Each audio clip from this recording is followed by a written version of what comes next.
A few years ago, I did something really brave, or some would say really stupid. I ran for Congress. For years, I had existed safely behind the scenes in politics as a fundraiser, as an organizer, but in my heart, I always wanted to run. The sitting congresswoman had been in my district since 1992.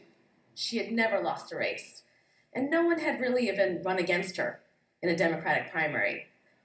But in my mind, this was my way to make a difference, to disrupt the status quo.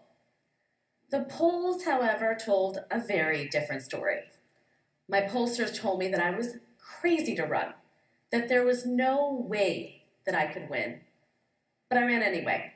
And in 2012, I became an upstart in a New York City congressional race.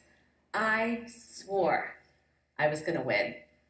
I had the endorsement from the New York Daily News, the Wall Street Journal snapped pictures of me on election day, and CNBC called it one of the hottest races in the country.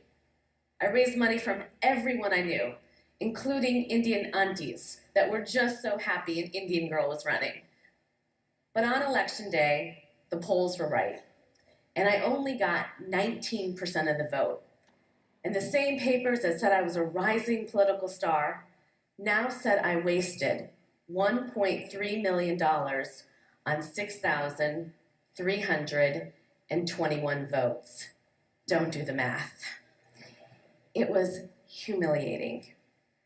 Now, before you get the wrong idea, this is not a talk about the importance of failure, nor is it about leaning in.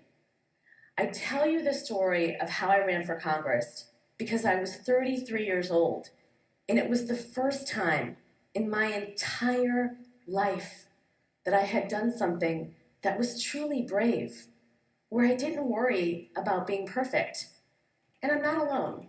So many women I talk to tell me that they gravitate towards careers and professions that they know they're going to be great in, that they know they're going to be perfect in.